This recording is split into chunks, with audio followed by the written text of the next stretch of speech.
नमस्ते सरस्वती देवी गौरवाणी स्वामी विशेष श्रीवादी पाश्चात्य स्थान में जय श्री कृष्ण चैतन्य प्रभु नित्यानंद श्री अद्वैत गदाधर श्रीवासादि गौर भक्तवृंद।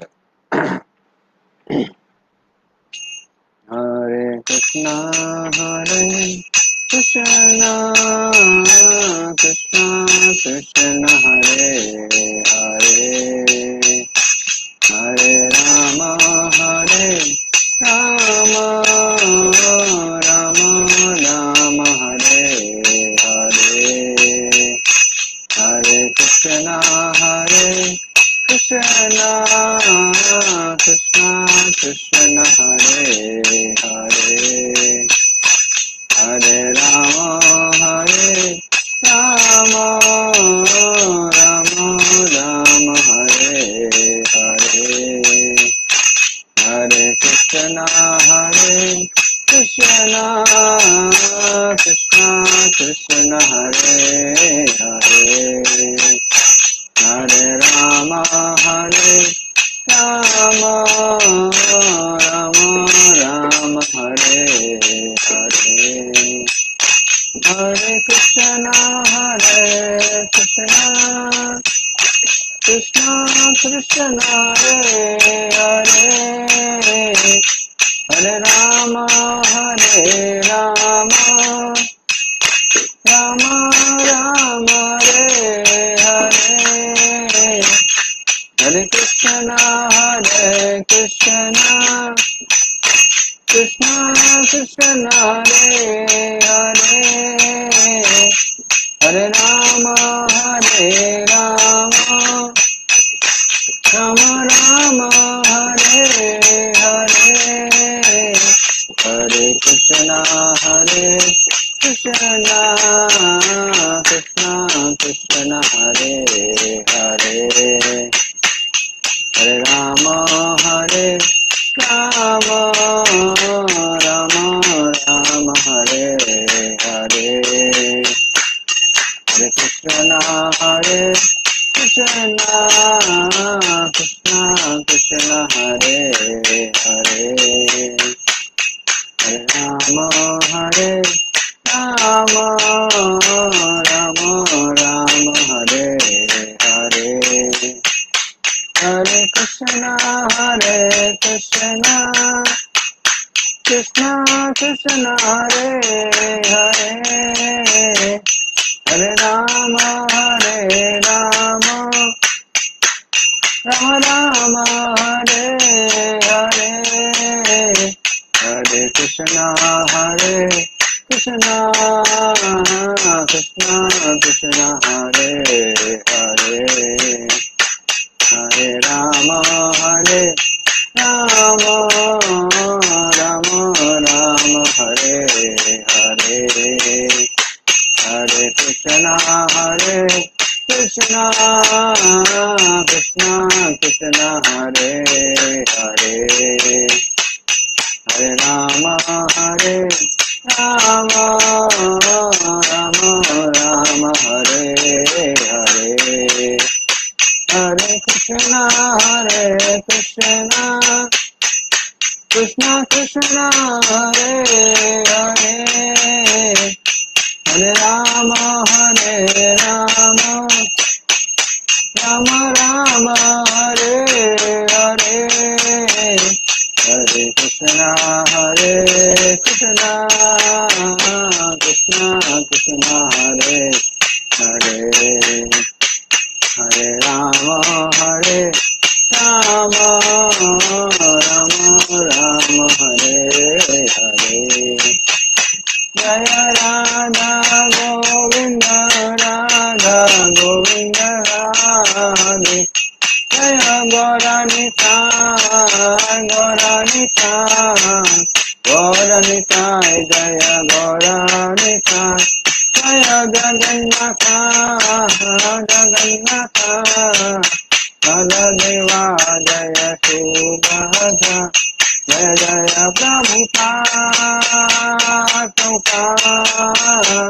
प्रभुपाद जय श्रील प्रभुपाद नित्य गौर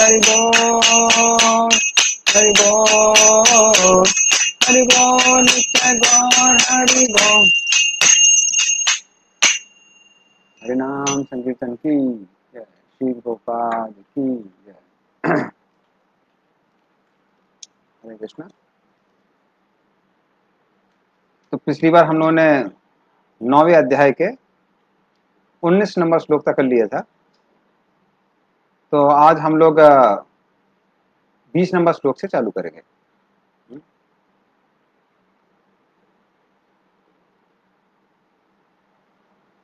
ओके,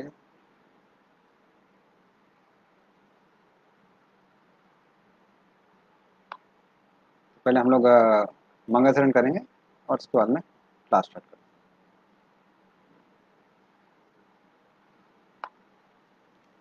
ओम अज्ञानतिमिरन्धस्य ज्ञानाञ्जनशलाकया चक्षुरुन्मिलितं येन तस्मै श्रीगुरुवे नमः। श्रीचैतन्यमनोभीष्टं स्थापितं येन भूतले स्वयं रूपकदा मह्यं ददाति स पदान्तिकं। वन्देऽहं श्रीगुरोः श्रीयुतापद्कमलं श्रीगुरून् वैष्णवांश्च श्रीरूपं साग्रजातं सहगना रघुनाथां तं सजीवं साद्वैतं सावधूतं परिजनासहितं कृष्णचैतन्यदेवं श्रीराधा कृष्णपादान् सहगना ललिता श्रीविशाखान्वितांश्च नमो विष्णुपादाय कृष्णापृष्ठाय भूतले श्रीमते भक्तिवेदांत स्वामिनिति नामिने। नमस्ते सरस्वते देवे गौरवाणी प्रचारिणे निर्विशेष शून्यवादी पाश्चात्य देशतारिणे वाञ्छाकल्पतरुभ्यश्च कृपा सिन्धुभ्येव च पतितानां पावनेभ्यो वैष्णवेभ्यो नमो नमः। नमो महावदन्याय कृष्ण प्रेम प्रदाय च कृष्णाय कृष्ण चैतन्य नामने गौरतुसे नमः। हे कृष्णा करुणा सिंधु दीनबंधु जगतपते गोपसा गोपिका कांता राधा कांता नमस्ते। सप्त कांचन गौरांगी श्री राधे वृंदावनेश्वरी वृषभानुसुते देवी प्रणमामि हरिप्रिये। नीलाचल निवासाय नित्याय परमात्मने बलभद्र सुभद्राभ्याम जगन्नाथाय ते नमः। जय श्री कृष्ण चैतन्य प्रभु नित्यानंद श्री अद्वैत गदाधर शिवासादि गौर भक्तवृंद। हरे कृष्णा कृष्णा कृष्णा हरे हरे हरे राम राम राम हरे हरे।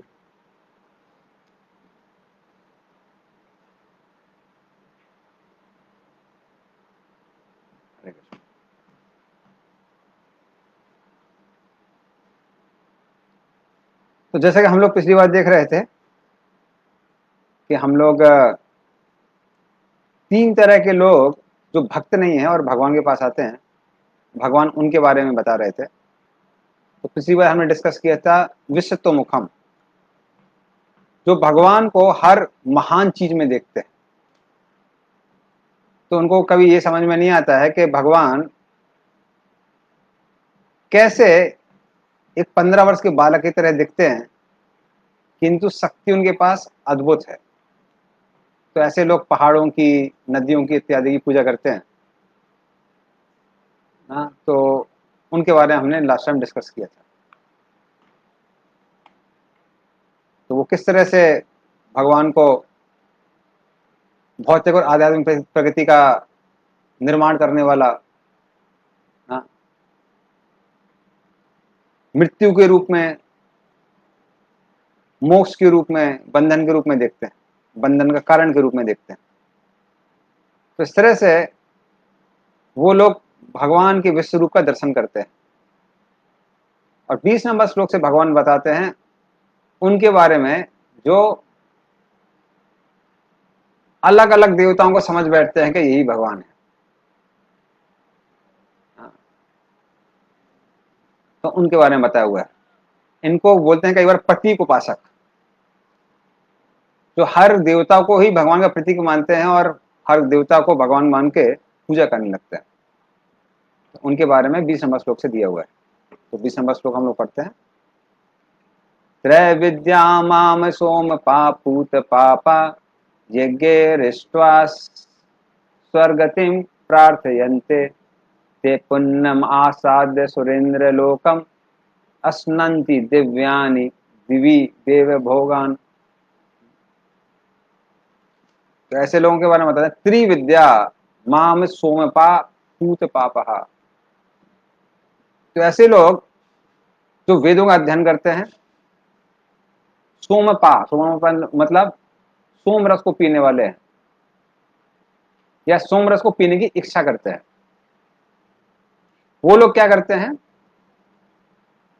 यज्ञ इष्ट्वा स्वागतिम प्रार्थयन्ते, तो अलग अलग देवी देवताओं की पूजा करके स्वर्ग को प्राप्त करने की इच्छा रखते हैं। तो पुण्यमासादर सुरेंद्र लोकम, तो वो पुण्य को कमाते हैं यज्ञ आदि के माध्यम से, इंद्र आदि के लोकों में जाते हैं, असनंती दिव्यान दिवी देव भोगान, और वहां पर जाके स्वर्गीय भोगों को भोगते हैं। जैसे वहां पर जामुन का पेड़ है, तो जामुन के पेड़ में एक एक जो फल है जामुन है वो हाथी के साइज का है। तो जब वो नीचे गिरता है पहाड़ पे, तो उस तरह से जम्बू नदी बहने लगती है वहां पर। तो वहां पे आपको अलग से कुछ रस निकालने की आवश्यकता नहीं है, नदी बहती है। तो जामुन का रस पीना छोड़िए, आप उसमें पूरा नहा सकते हैं। उसी तरह से आम के रस की नदी बहती है, अमरस की नदी बहती है, उसमें आप नहा सकते हैं, आम के रस को पी सकते हैं।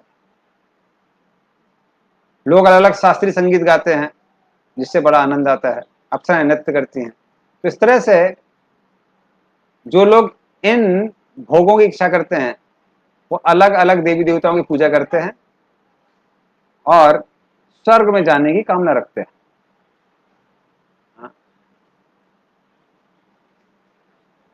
लेकिन फिर क्या होता है उसके बाद, ते तम भुक्त्वा स्वर्गलोकम विशालम क्षीणे पुण्य मर्त्यलोकम विसंति एवं त्रिधर्मम अनुप्रपन्ना गतागतम काम कामा लभन्ते। तो ते तम भुक्त्वा स्वर्गलोकम विशालम, इस तरह से वो स्वर्गलोक में लंबे समय तक भोग करते हैं। फिर क्या होता है, लेकिन क्षीणे पुण्य मर्त्यलोकम विसंति, लेकिन जैसे उनके पुण्य खत्म हो जाते हैं, खत्म। आप ट्रेन में बैठे हुए हैं, मान लीजिए मुंबई से बैठे हैं, कलकत्ता आ रहे हैं, लेकिन ट्रेन का टिकट ले रखा है मात्र बिलासपुर तक का। तो अगर बिलासपुर तक का या नागपुर तक का टिकट ले रखा है और रिजर्वेशन भी वो बोगी में बैठे हुए हैं, तो जब तक बिलासपुर है तब तक आपकी सीट है। और जैसे ही बिलासपुर निकल जाता है या नागपुर निकल जाता है जहां का भी टिकट लिया हुआ है, उसके बाद क्या होगा, आउट, खत्म। उसके बाद ये नहीं बोल सकते मेरी सीट है। जितना पैसा दिया है उतना उतने का टिकट मिलेगा, उसके बाद आपको सीट छोड़नी पड़ेगी। तो आप टेम्पररी मालिक है। तो उसी तरह से जब तक उनके पास पुण्य का पैसा होता है तब तक वो लोग वहां पर भोग करते हैं, और जैसे ही वो पुण्य खत्म हो जाता है वापस नीचे आ जाते हैं। एवं त्रिधर्मम अनुप्रपन्ना गतागतम काम कामा लभन्ते। तो इस तरह से तीनों बोधों की पूजा करके उनके द्वारा पुण्य को अर्जित करके व्यक्ति स्वर्ग तो जाता है, किंतु फिर आना जाना लगा रहता है, गता आगतम, बार बार जन्म मृत्यु चक्कर में फंसा रहता है व्यक्ति। स्वर्ग जाता है, पुण्य क्षीण होने के बाद नीचे आता है। और इस तरह से जो व्यक्ति भौतिक इच्छाओं की पूर्ति की कामना करते हैं वो वहां जाते हैं और फिर वापस आते हैं। तो ये प्रतीक उपासकों के साथ में ऐसा होता है।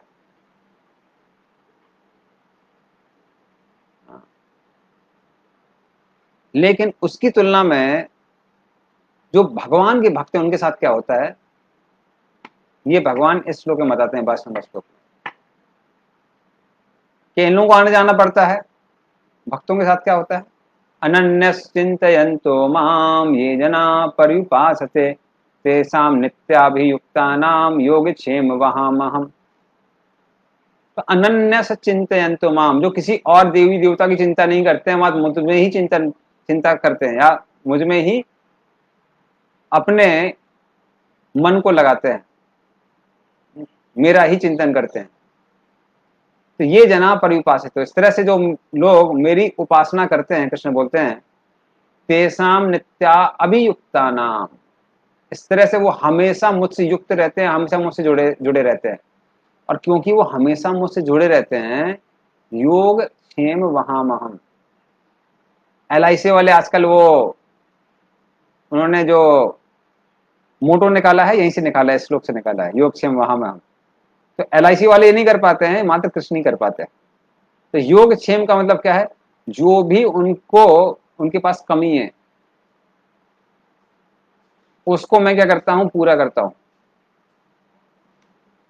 और वहां में हम, और उनके जीवन यापन की जिम्मेदारी मैं लेता हूं, मैं उसको वहन करता हूं।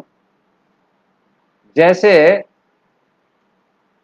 घर का मालिक घर के सदस्यों की देखरेख की जिम्मेदारी लेता है और उनकी जिम्मेदारियां वहन करता है, उस तरह से भगवान क्या बोले, वहां में हम, मैं उसको वहन करता हूं। मतलब भक्त के खाने पीने का, रहने का, सबका बंदोबस्त कौन करता है, कृष्ण बोलते हैं मैं ही करता हूं। तो जो देवी देवता की पूजा करने वाले हैं उनको स्वयं परिश्रम करके, पुण्य अर्जित करके उनके पास जाना होता है। किंतु जो भगवान के भक्त होते हैं, भगवान बोलते हैं उनकी चिंता मैं ही करता हूं, उनकी चिंता कोई और नहीं करता। तो उसके पीछे बहुत बड़ी कथा है। हमारे एक आचार्य हैं दक्षिण भारत के, जिनका नाम है अर्जुन आचार्य। तो अर्जुन आचार्य ने जब ये श्लोक पढ़ा तब उनको सुन देख के बड़ा अच्छा नहीं लगा ये श्लोक। योग क्षेम वहां में हम, भगवान वहन करते हैं अपने भक्तों की जरूरतों को, तो ये तो अच्छी बात नहीं है। हाँ, भक्तों को तो हमेशा भगवान की सेवा करनी चाहिए निस्वार्थ भाव से। और यहां भगवान बोल रहे हैं कि मैं उनकी जिम्मेदारी अपने ऊपर लेता हूं, मैं वहन करता हूं। तो उन्होंने सोचा कि शायद श्लोक में कुछ गड़बड़ हो गई होगी, इसलिए उन्होंने वहां में अहम को काट के पेन से उसमें लिख दिया करोमी अहम, कि जो भी उनके पास में बचा हुआ रहता है वो मैं उसकी पूर्ति कर देता हूं, मतलब किसी और को बोल देता हूं, वो पूरा कर देता है। वहां में मतलब पर्सनल होता है, स्वयं करना। तो बोले ये बड़ा गंभीर शब्द है, वहां में नहीं होना चाहिए, करोमी होना चाहिए। तो इस तरह से वो उसको श्लोक को काट के उसका ट्रांसलेशन करते हैं अर्जुनाचार्य। और जैसे कि ब्राह्मण भिक्षा मांग के अपना जीवन यापन करते थे, इसलिए भिक्षा मांगने के लिए वो बाहर चले जाते हैं। पर दिन भर घूमने के बाद में वापस आते हैं और सोचते हैं कि शायद आज भगवान की इच्छा नहीं होगी, तो आज कुछ खाने पीने के लिए नहीं है, कोई बात नहीं है, पानी पी के सो जाएंगे। तो इस तरह से जब वो वापस आते हैं, नहा धो के वो सब करके, गायत्री वात्री करके, तो पत्नी कहती है आइए बैठिए खाइए। अर्जुनाचार्य बड़े आश्चर्यचकित हो जाते हैं, कहते हैं ये प्रसाद कहाँ से आया, कोई दान देके गया है क्या? तो पत्नी बोलती है कि नहीं नहीं, आपने ही तो भेजा था। बोले मैंने भेजा था? मैंने कभी नहीं भेजा है। बोले नहीं, और दो बच्चे आए थे, एक सफेद रंग का था और एक गहरे नीले रंग का था, और दोनों के दोनों बहुत सारा खाने पीने का जो सामान है अपने पीठ में ढोकर यहां पर लाए थे, और देखने में बड़े सुंदर दिख रहे थे। तो सबसे पहले था क्रोध मुझे आपके ऊपर ये आया कि इतने सुंदर बालकों को ये सेवा क्यों दी, वो इतने मासूम, इतने सुंदर थे। वो फिर भी ठीक है, लेकिन जब उन्होंने नीचे बोरे रखे तो हमने देखा उनके पीठ में निशान लगा हुआ है। तो हमने पूछा कि ऐसा निशान क्यों है, तो उन्होंने बताया कि ये आपके पति की देन है। तो हमको पता नहीं था कि आप इतने क्रूर हो गए हैं कि इतने सुंदर बालकों को मारते हैं। फिर जब हमने उनको बोला बालकों को कि आप यहाँ पे बैठिए, हम आपको कुछ खिलाते पिलाते हैं, तो बच्चे बोले कि नहीं नहीं, आपके पति यहाँ पे आते होंगे, इससे पहले कि वो आए हम यहाँ से जाना चाहते हैं, ऑलरेडी वो हमको मार चुके हैं। फिर वो बच्चे दोनों के दोनों चले गए। तो फिर अर्जुन आचार्य अपनी पत्नी से उन बच्चों का डिटेल पूछने लगे। तो पत्नी बताने लगी कि उनके घोंघा वाले केस थे जो कि कंधे तक आ रहे थे, माथा बहुत चौड़ा था, धनुष की तरह उनकी भवें थी, काले काले बड़े बड़े नेत्र, मानो कान को छू जाएंगे, एकदम कमल की तरह, समान दिखने वाले कान, गोरे गाल जिनमें कुछ लालिमा आ रही थी, चंपक फूल की तरह उनकी नाक थी, एकदम मोतियों जैसे सुंदर सुंदर दांत, और एकदम लाल उनके ओंठ थे। गर्दन छोटी थी, जिसमें ऐसा लग रहा था मान लीजिए शंख के 3 निशान हो, शंख में 3 निशान होते हैं वैसे ही उनके गले में भी 3 निशान थे। गर्दन लेकिन छोटी थी, कंधे चौड़े, सीना चौड़ा, हाथ लंबे लंबे जो कि घुटने के नीचे आ रहे थे, पेट था एकदम केले के पत्ते की तरह, नाभि गहरी, ऊर्जा से रज एकदम भरे हुए जांघें उनकी, सुंदर पेरडी और पैर भी एकदम कमल की तरह ही सुंदर थे। उसको सुनकर अर्जुनाचार्य समझ गया, अरे ये तो स्वयं भगवान आए हैं। तब वो विलाप करने लगे, बोलने कि तुम कितनी भाग्यशाली हो कि आज साक्षात तुमको कृष्ण और बलराम के दर्शन हुए हैं। और फिर वो सोचने लगे कि उनके लेकिन पीठ में निशान क्यों था। तब उनको समझ में आया कि ये जो भगवत गीता है ये कृष्ण से अभिन्न है। इसलिए जब मैंने उसमें वहामी अहम में लकीर खींच दी तो वो लकीर कहां बन गई, कृष्ण के पीठ पे बन गई। तो जैसे भगवान की जो विग्रह होती है वो मूर्ति नहीं होती है, पत्थर की नहीं बनी होती है मात्र, वो भगवान स्वयं है। जिस तरह से गंगा का जल साधारण नहीं है, वो भगवान का चरणामृत है, वो ब्रह्म द्रवत्तम है, द्रव्य ब्रह्म है, साधारण नहीं है। जगन्नाथ जी कोई लकड़ी नहीं है, जगन्नाथ जी स्वयं भगवान है। उसी तरह से भगवत गीता कोई साधारण चीज नहीं है, साधारण पुस्तक नहीं है, ये स्वयं भगवान है, भगवान कृष्ण है। तो तब उनको अपनी गलती समझ में आई और फिर से उन्होंने करऊमी हमको काट के वहामी हम लिखा कि भगवान स्वयं बोरे अपने कंधे पर लेके आए। मतलब मेरे खाने पीने की जिम्मेदारी किसकी है, वो भगवान की है। भगवान स्वयं उसको वहन करते हैं, भले ही भक्त उसको नहीं चाहते हैं। इस तरह से भगवान पर्सनली इन्वॉल्व होते हैं अपने भक्त की जीवन में। तो ये देवी देवताओं से भिन्न है। भक्त नहीं मांगते हैं कुछ, भगवान देने के लिए बहुत आतुर होते हैं। तो ये 22 नंबर श्लोक हुआ। तो लोग बोलते हैं कि ठीक है, लेकिन फिर भी देवी देवताओं की पूजा करने में क्या गलती है। तो वो क्या गलती है एग्जैक्टली, वो भगवान 30 नंबर श्लोक में बताते हैं। या गलती कहां पर है, तो भगवान बोलते हैं ये अपि अन्य देवता भक्ता यजन्ते सदयान्विता ती अपि इमाम एव कौन्तेया यजन्ति अविधि पूर्वकम। तो भगवान बोलते हैं ये अपि अन्य देवता भक्ता, लेकिन जो अन्य देवताओं के भक्त हैं यजन्ते श्रद्धान्विता, वो भी श्रद्धा पूर्वक ही किसकी पूजा करते हैं, वो श्रद्धा पूर्वक उन देवताओं की पूजा करते हैं। और उन देवताओं की पूजा द्वारा वो मेरी ही पूजा करते हैं। कैसी करते हैं, इनडायरेक्ट वर्शिप करते हैं, इनडायरेक्टली वो मेरी पूजा करते हैं। ते अपि माम एव कौन्तेय, वो भी मेरी ही पूजा कर रहे हैं। क्यों पूजा कर रहे हैं, क्योंकि सारे देवी देवता मेरे ही अंग हैं। इंद्र उनके हाथ हैं, रुद्र उनकी भूमध्य है, ब्रह्मा जी उनका सर हैं, इंद्र चंद्र उनकी आंखें हैं। इस तरह सबके सब भगवान विष्णु के ही हिस्से हैं। किंतु ये पूजा कैसी है, ये अवधि पूर्वक है, विधि पूर्वक नहीं है, विधि विधान के अनुसार नहीं है। जैसे यदि आप ट्रैफिक पुलिसमैन की बात मान रहे हैं, जो कि आपको कभी गाड़ी रोकने के लिए देता है और कभी अलाउ करता है, तो अगर आप ट्रैफिक रूल्स को मान रहे हैं तो आप प्रधानमंत्री की बात मान रहे हैं, पीएम मोदी की बात मान रहे हैं आप उस समय। किंतु वो जो आप बात मान रहे हैं पीएम मोदी की, और आप नहीं समझते हैं कि ये जो ट्रैफिक मैन है ये मात्र पीएम मोदी का क्या है, उनका प्रतिनिधि है, ये मोदी नहीं है। आप देखते हैं अरे बड़े बड़े मिनिस्टर आ रहे हैं, ये व्यक्ति ऐसे हाथ कर देता है रुकने के लिए, और लोग क्या है रुक जाते हैं, बड़ी बड़ी गाड़ियां रुक जाती हैं। तो कोई आदमी सोचता है अरे बाप रे ये तो इतना बड़ा आदमी है, बड़े बड़े मिनिस्टर इसका हाथ देख के रुक जाते हैं और उसकी पकड़ के प्रशंसा करने लगता है। आपका क्या कहना, आपसे शक्तिशाली तो कोई है ही नहीं, बड़े बड़े मंत्री आपके सामने आके रुकते हैं, आए आप ही इस देश के प्रधानमंत्री हैं। तो इस तरह से अगर आप उसको चूना लगाएंगे और बोलेंगे तो वो व्यक्ति क्या सोचेगा, बोलेगा ये पागल है।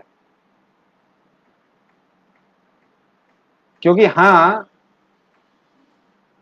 अगर आप उसकी बात मान रहे हैं तो एक साथ आप प्रधानमंत्री की ही बात मान रहे हैं, किंतु वो प्रधानमंत्री नहीं है, वो प्रधानमंत्री का क्या है, प्रतिनिधि है। तो ये गलती है। तो जो नहीं समझता है कि ये जो देवी देवता हैं ये भगवान की अंश हैं, वो क्या करते हैं, अवधि पूर्वक भगवान की पूजा करते हैं। तो ठीक है, यहाँ पे आपने प्रशंसा कर दी, कोई बहुत बड़ा ब्लंडर नहीं हुआ, लेकिन कहीं कहीं पर लोग किसी को कुछ और समझ बैठते हैं तो बड़ा बड़ा ब्लंडर भी हो जाता है। जैसे एक बार की बात है कि हमारे एक ब्रह्मचारी हैं, वो बता रहे थे, तो बिहार के एक छोटे से गांव से हैं, तो उनके भाई मिलिट्री में है और भाई की शादी थी। तो बारिश के समय, उस दिन बारिश हो गई, बारिश का समय नहीं था किंतु बारिश हो गई। तो जब वो शादी के लिए जा रहे थे तो सबके सब गाड़ी में बैठे हुए थे। गांव में आपको पता ही है बोलेरो जैसी गाड़ियां चलती, तो बहुत पुरानी बात है, उसमें बोलेरो में सबके सब बैठे हुए थे। ये उनका भाई भी बैठा हुआ था, वो भी बैठे हुए थे, और भी कई रिश्तेदार बैठे हुए थे। और जब वो रोड से जा रहे थे तो बारिश तेज हुई, तो क्या हो गया, गाड़ी का चक्का फंस गया। और बड़े सब लोग धक्का दिए जा रहे हैं, दिए जा रहे हैं, जितना धक्का दे रहे थे उतना वो धसती जा रही थी। क्योंकि वो जैसे पहिया घूमता था वो और धसती जा रही थी, निकल नहीं पा रही थी गाड़ी। तो किसी तरह से खबर भेजी गई लड़की वालों के पास कि देखिए भाई गाड़ी फंस गई है, आने में थोड़ी देरी होगी। और उन जमाने में इतना ज्यादा आपका मोबाइल वगैरह और ये सब इतनी टेक्नोलॉजी नहीं थी। तो इसलिए लड़की वालों ने क्या किया, लड़की वालों ने पालकी भेजी लड़के को लेने के लिए कि ठीक है बाकी लोग पैदल आ जाएंगे, लेकिन बाकी कार्यक्रम देरी नहीं होनी चाहिए, इसलिए लड़के को पालकी में बैठाना चाहिए। लड़का आ रहा है पैदल आ रहा है तो अच्छा नहीं लगेगा, तो पालकी भेजी उन्होंने। तो बहुत पुरानी बात हो गई। तो जब उन्होंने पालकी भेजी तो लड़का बोले देखिए भैया हम मिलिट्री में हैं, हम तो जल्दी जल्दी आ जाएंगे, हमें कोई तकलीफ नहीं है, लेकिन हमारे दादू हैं, दादू बहुत बूढ़े हो गए, इतना चल नहीं पाएंगे, तो ऐसा करिए दादू को ही पालकी में लेके जाइए। तो दादू पालकी में बैठे और पालकी में जाने लगे। और जैसे ही पालकी उनके दरवाजे पहुंची और उनके दादाजी बाहर निकले, सारी की सारी जो गांव की औरतें बड़े आतुर से देखना चाह रही थी कि दूल्हा कौन है, देख के जोर जोर से रोने लगी। और जोर जोर से, हाँ क्या हो गया, इसका नसीब फूटा था, इस बुड्ढे के साथ शादी हो गई। सबके सब रोई जा रही थी, रोई जा रही थी। वो दादाजी बोलना भी चाह रहे थे कि अरे भैया हम नहीं है दूल्हा, हम दूल्हे के दादाजी हैं, पर सुन ही नहीं रही थी, इतना जोर जोर से रो रही थी कि दादा की आवाज ही सुनाई नहीं दे रही थी। और जब दूल्हा वहां पहुंचा तो देखा लोग रो रहे हैं, तो बोले कि अरे क्या दुख है भाई इन लोगों को, शादी में लोगों को हर्ष मनाना चाहिए, खुशी मनानी चाहिए, और विदाई का टाइम तो अभी हुआ नहीं है, तो क्यों ये रोए जा रही हैं। तब उनको समझ में आया कि ये लोग समझ रहे हैं कि दादाजी ही दूल्हा है। तो कभी कभी आप किसी को कुछ और समझ बैठते हैं तो बड़ा बड़ा ब्लंडर भी हो जाता है। तो उसी तरह भगवान यहाँ क्या बताते हैं कि अविधि, अविधि क्या है कि उनको पता नहीं है कि ये देवी देवता मेरे ही शरीर के अलग अलग अंग हैं, तो यदि वो डायरेक्टली कृष्ण की पूजा करेंगे तो ऑटोमेटिकली बाकी जो देवी देवता हैं वो प्रसन्न हो जाते हैं, अलग से उनकी पूजा करने की आवश्यकता नहीं पड़ती है। तो अगर आपने राधाष्टमी में हमारी क्लास सुनी होगी तो हमने उसमें बताया था कि कैसे राधा रानी को प्राप्त करने के लिए जब वृषभानु महाराज कात्यायनी की पूजा करती हैं तो कात्यायनी प्रकट नहीं होती है, काफी लंबे समय तक पूजा करते रहते हैं, करते रहते हैं, करते रहते हैं। फिर उनके हृदय में एक वाणी, एक आकाशवाणी होती है, या हृदय में कुछ ज्ञान आता है कि हरि के नाम के बिना ना ही जीभ शुद्ध होती है, ना ही कान शुद्ध होता है, उसके बिना कोई भी देवी देवता प्रसन्न नहीं होते हैं। तो जब उनको वो सुनाई दिया तब पास में ही कृतु मुनि का एक आश्रम था, वो कृतु मुनि के पास जाते हैं और कृतु मुनि से हरि नाम में दीक्षा मांगते हैं। और कृतु मुनि पहले उनको भगवान के नाम की बहुत सारी महिमा सुनाते हैं,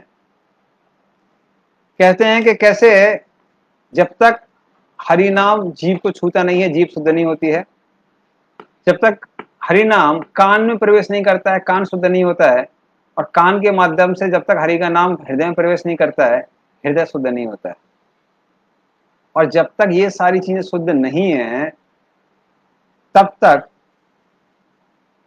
व्यक्ति अगर देवी देवताओं का नाम लेता भी है, उनकी आराधना भी करता है, वो सारे मंत्र काम नहीं करते हैं। इसलिए हरि का नाम बहुत आवश्यक है। इसलिए आप देखें किसी मंत्र में ओमकार आता है, तो जिसको भगवान के नाम से थोड़ी एलर्जी है कि कृष्ण का नाम नहीं लेंगे, राम का नाम नहीं लेंगे, कोई हरे कृष्ण महामंत्र में सीधे हरे कृष्ण कृष्ण कृष्ण हरे हरे, हरे राम राम राम हरे हरे, कृष्ण का नाम आता है, राम का नाम आता है, तो कई लोगों को एलर्जी होती है कि नहीं भगवान विष्णु की उपासना नहीं करेंगे। तो उनके लिए भगवान किसके रूप में आते हैं? छुप के आते हैं, ओम के रूप में, प्रणवा सर्ववेदेषु।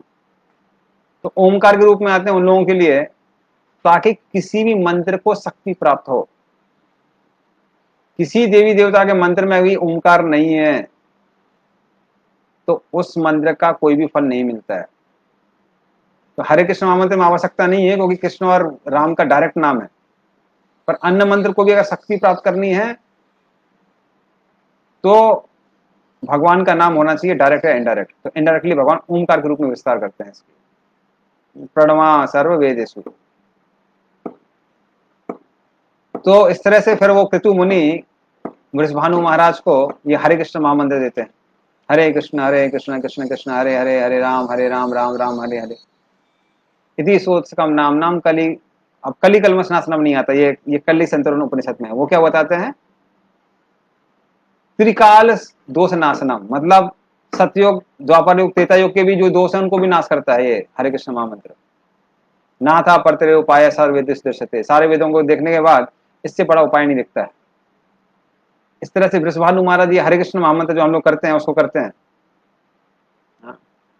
और उससे फिर कात्यायनी प्रसन्न हो जाती है। कात्यायनी प्रसन्न होके वृषभानु महाराज के सामने प्रकट होती हैं, उनको एक सोने का अंडा देती हैं, उस सोने के अंडे से कुछ समय बाद राधा रानी प्रकट होती है। तो इस तरह से यदि जो भगवान का नाम लेता है उससे देवी देवता भी प्रसन्न हो जाते हैं।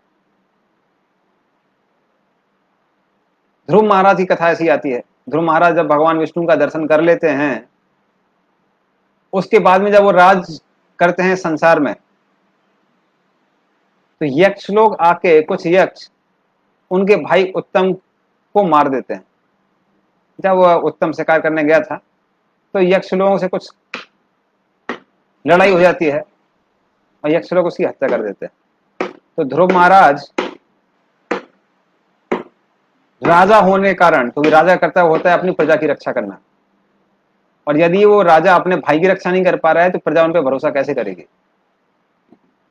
इसीलिए वो क्या करते हैं, अकेले ही युद्ध करने चले जाते हैं यक्षों के साथ, और यक्षों को ऐसा मारने लगते हैं कि लगता है कि आज यक्ष लोग समाप्त हो जाएंगे।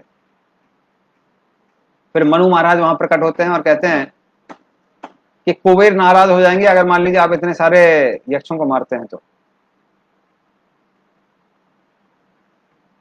वो कुबेर तो यक्षों को मारना रोक देते हैं वो, और कुबेर प्रसन्न होकर वहां पर आते हैं और वो कुबेर से क्षमा मांगते हैं कि हमने आपके इतने सारे यक्षों को मारा, हमको क्षमा कीजिए, हमने अपराध किया। तो कुबेर बोलते हैं आपने कोई अपराध नहीं किया, क्योंकि आप अपराध कर ही नहीं सकते।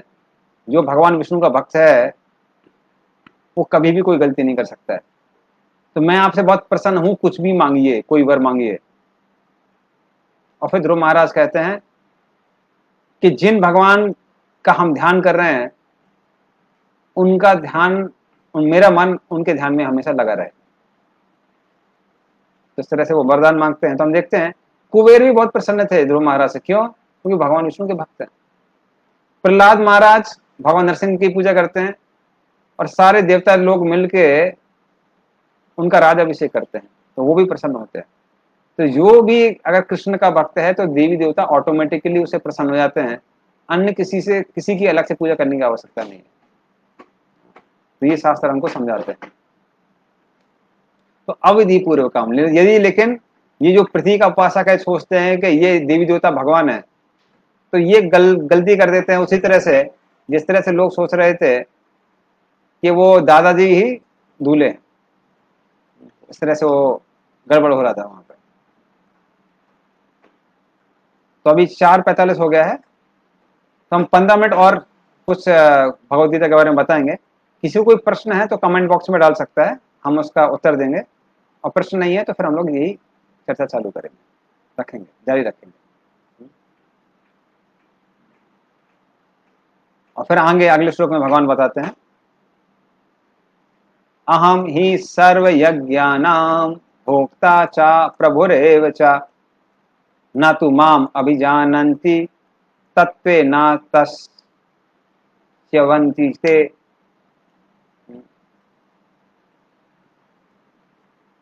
तो भगवान कहते हैं अहम ही सर्व यज्ञानां भोक्ता, मैं ही सब तरह के यज्ञ करने वालों का क्या हूं? भोक्ता हूं। तो भले ही कोई देवी देवता की पूजा कर रहा है, कोई वर्णाश्रम धर्म का पालन कर रहा है, कोई प्राणायाम इत्यादि कर रहा है, अष्टांग योग करता है, कोई ज्ञान योग करता है, तो ये इस तरह के अलग अलग तरह के यज्ञ हैं जो हम पहले डिस्कस कर चुके हैं। वो चौथे अध्याय में आया था अलग अलग यज्ञों के बारे में। लेकिन भगवान बोले इन सारे यज्ञों को, मतलब कोई देवी देवताओं की अगर पूजा कर रहा है तो उनका भोक्ता कौन है? उनका भोक्ता मैं ही हूं।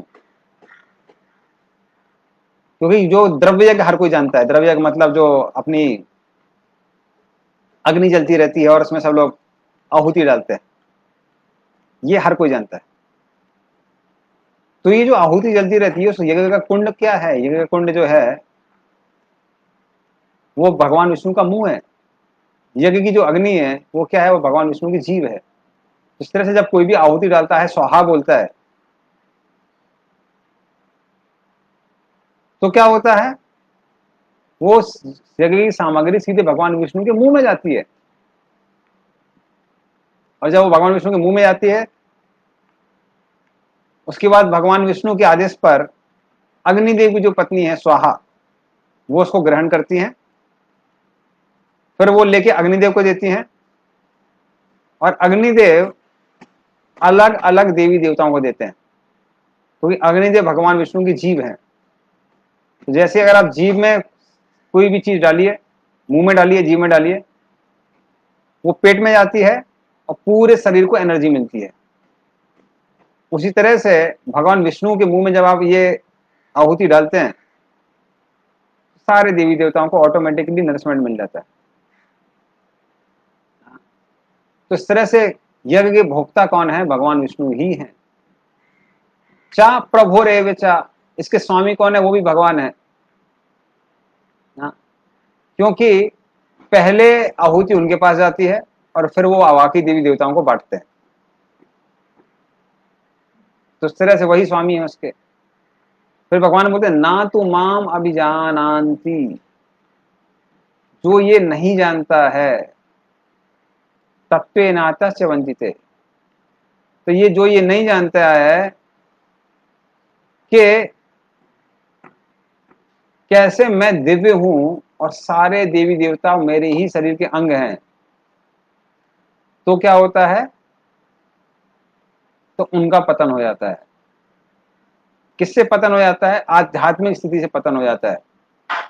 क्योंकि देवी देवताओं की पूजा 3 गुणों में आती है, सत्वगुण, रजोगुण, तमोगुण में, और भगवान विष्णु की पूजा दिव्य है, आध्यात्मिक है। जैसे जो हम जप कर रहे हैं, ये जप इस संसार का प्रोडक्ट नहीं है। ये हरे कृष्ण महामंत्र संसार का प्रोडक्ट नहीं है। ये हरे कृष्ण महामंत्र गोलोक वृंदावन का प्रोडक्ट है। गोलोकेरा प्रेम धन हरि नाम संकीर्तन। ब्रजवासी ये हरे कृष्ण महामंत्र करते हैं, तो वो गोलोक से यहाँ पे इंपोर्ट किया गया है। ये आध्यात्मिक जगत का, इस भौतिक जगत का नहीं है। किंतु देवी देवताओं की जो पूजा है वो इस भौतिक जगत की है। तो भगवान की भक्ति, ये सब कैसे हैं? दिव्य हैं, ये आध्यात्मिक जगत के हैं, इस भौतिक जगत के नहीं है। लेकिन जो ये नहीं समझता है, उसकी उस आध्यात्मिक चेतना से क्या हो जाता है? पतन हो जाता है। तो ये क्या करते हैं? ये भगवान यहाँ पर अर्जुन को समझाते हैं। तो कहते हैं कि इस तरह से सारे कार्य मात्र मुझे ही प्रसन्न करने के लिए बने हुए हैं। तो भगवान क्लियर करते हैं और फिर आगे बोलते हैं 25 नंबर श्लोक में। ये बड़ा फेमस श्लोक है। यान्ति देवव्रता देवान् पितॄन् यान्ति पितृव्रता भूतानि यान्ति भूतेज्या यान्ति मद याजिनोपि माम। तो अर्जुन जब ऐसा सुनता है तो अर्जुन बोलते हैं ठीक है, इनडायरेक्ट ही सही, अविधि पूर्वक ही सही, पर भगवान आपकी ही पूजा कर रहे हैं ये लोग। किंतु इनको तो आप क्या करते हैं? देवी देवताओं के उपासकों को भौतिक क्षणिक सुख देते हैं और अपने भक्तों को आध्यात्मिक जगत का सुख देते हैं जिसका कोई अंत नहीं है। तो ये तो क्या है? ये पार्शियलिटी है, ये अच्छा नहीं है। तो ये सब जो आप करते हैं वो ठीक नहीं है। तो भगवान बोलते हैं नहीं, मैं कुछ पार्शियलिटी नहीं करता हूं, मैं तो मात्र नियम का पालन कर रहा हूं। खैर नियम भी भगवान ने ही बनाया हुआ है। तो नियम क्या है? नियम है कि जिस ओर आपका आकर्षण रहेगा, जिसकी आप पूजा करेंगे, उसके पास ही जाएंगे। जिसका आराधना करेंगे उसके पास जाएंगे। तो यदि आपको इंद्र से प्रेम है तो इंद्र के पास जाएंगे। यान्ति देव व्रता देवान, तो जो देवी देवताओं की पूजा करते हैं वो देवी देवताओं के पास जाते हैं। तो यदि आप इंद्र की पूजा कर रहे हैं, इंद्र के पास जाएंगे। चंद्र की पूजा कर रहे हैं, चंद्र के पास जाएंगे। सूर्य की पूजा कर रहे हैं, सूर्य के पास जाएंगे। वायु वरुण की पूजा कर रहे हैं, उनके पास जाएंगे, क्योंकि वो आपके, उनसे आपको प्रेम है, या उनकी ओर आप ध्यान कर रहे हैं, ध्यान केंद्रित कर रहे हैं। जिसकी ओर ध्यान नहीं केंद्रित कर रहे हैं उसके पास जाएंगे तो आप ही दुखी हो जाएंगे। शादी किसी से होनी है, करवा किसी और के साथ भी, तो कौन आदमी खुश होगा? धोखा हो जाएगा ना। तो उस तरह से जो देवी देवताओं का ध्यान करते हैं वो देवी देवताओं के पास जाते हैं। लेकिन क्योंकि देवी देवता अपने आप में क्षणिक हैं, जैसा कि हमने बताया, ब्रह्मा जी के 12 घंटे का जो दिन होता है उसमें 14 मनु होते हैं, और 14 मनवंतर होते हैं। तो 14 मनवंतर के समय 14 बार इंद्र चंद्र वायु वरुण की ये जो पोस्ट है ये बदल जाती है। और ब्रह्मा जी भी अपने 100 साल तक रहते हैं तो उनकी पोस्ट भी बदल जाती है। तो उस तरह से जब देवी देवता ही क्षणिक हैं,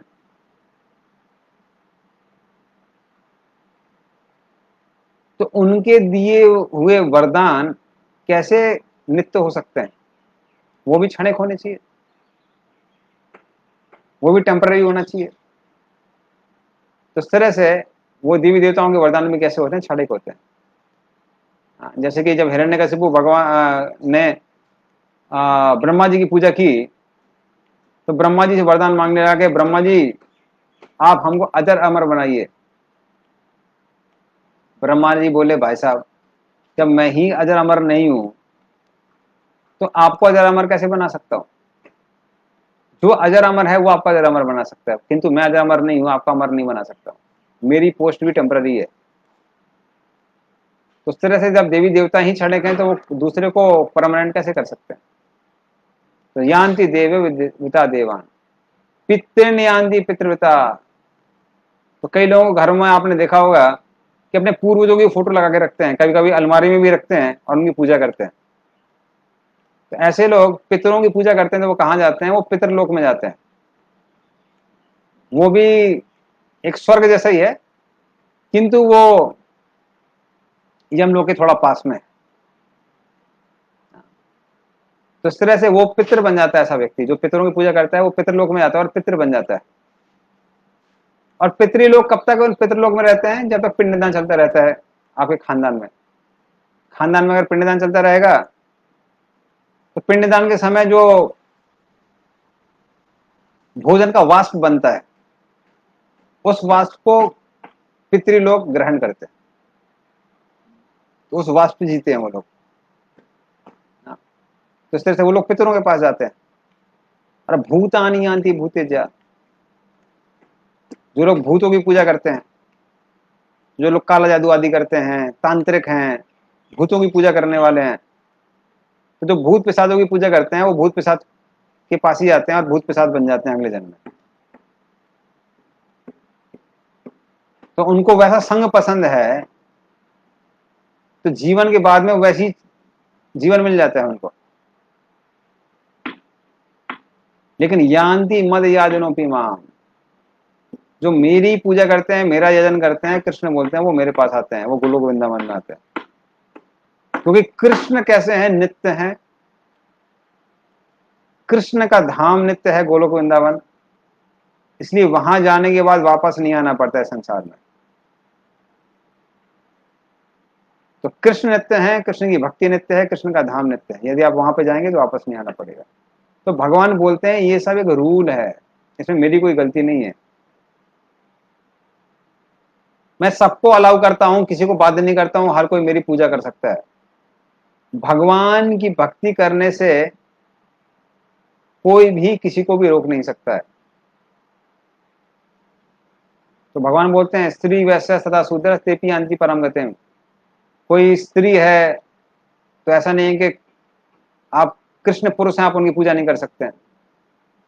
स्त्री हैं वो भी पूजा कर सकती हैं। पति कभी पत्नी को ये नहीं बोल सकता अरे मैं पति हूं सिर्फ मेरी ओर देखो, कृष्ण की ओर मत देखो। कृष्ण की पूजा कोई भी कर सकता है। स्त्री वैसा सदा शूद्र तेपी यान्ति परम गतिम। इस तरह से हर कोई भगवान की पूजा कर सकता है। बल्कि श्रीमद् भागवतम बताता है तिर्यक जना अपि किम उस्मृत धारणा। ये अगर कोई पशु पक्षी है वो भी भगवान की भक्ति कर सकता है।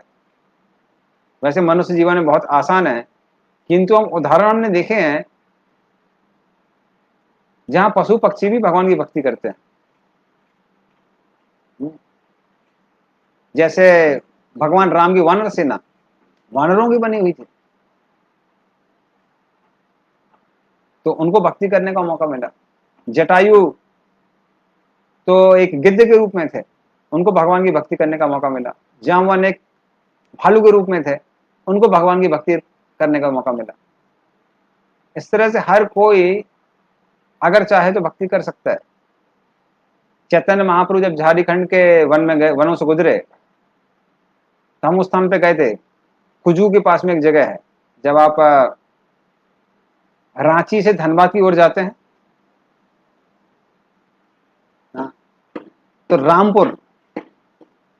रामपुर के पास में एक जगह आती है जिसको बोलते हैं, रामपुर के थोड़ा पहले ही आ जाती है, उसको बोलते हैं कुजू। जब चैतन्य महाप्रभु उन वनों से गुजरे और उन्होंने हरिनाम संकीर्तन किया तो वहां पर कुछ शेर थे और हिरन थे। और चैतन्य महाप्रभु ने दोनों को बोला, शेर के कान पे पैर रख लिया और बोले कि आप हरे कृष्णा महामंत्र बोलिए। और शेर बोलने लगा, हरे कृष्णा कृष्ण कृष्ण हरे हरे, हरे राम राम राम हरे हरे। हिरण वहां पे आ गए, हिरण भी हरे कृष्ण महामंत्र बोलने लगे, हरे कृष्ण कृष्ण कृष्ण हरे हरे, हरे राम राम राम हरे हरे। और हिरण और शेर आपस में नाचने लगे, आलिंगन करके साथ में नाचने लगे। फिर हाथी, वहां पर नदी भी है, अभी भी वो नदी बहती है, तो उसमें महाप्रभु गए, हाथी वहां पर स्नान कर रहे थे, उनके ऊपर चैतन्य महाप्रभु ने, वैसे कुजू नाम ही वहीं से आता है, कुंजर से नाम आता है, मतलब हाथी से, तो हाथियों की जगह है वो। तो वहां से उन्होंने पानी उठाया और जोर से हाथियों के कान पे मारा और बोले, आप हरे कृष्ण महामंत्र बोलिए। और हाथी बोलने लगे, हरे कृष्ण कृष्ण कृष्ण हरे हरे, हरे राम राम राम हरे हरे।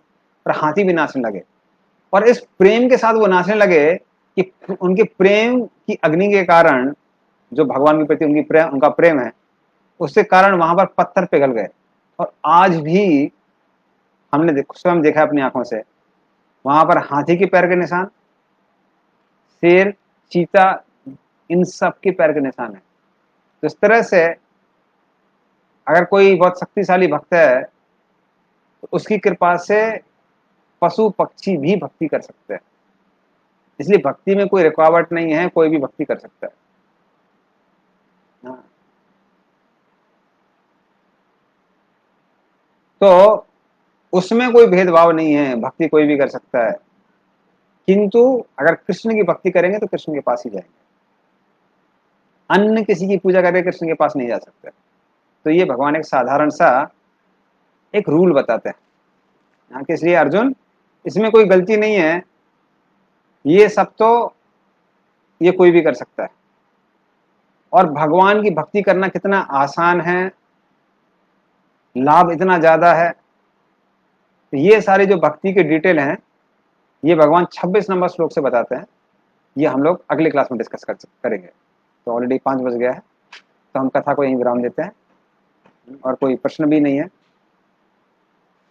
श्रीमद् भगवद गीता की जय, श्रील प्रभुपाद की जय, कृष्ण कन्हैया लाल की जय। हरे कृष्णा कृष्णा कृष्णा हरे हरे, हरे राम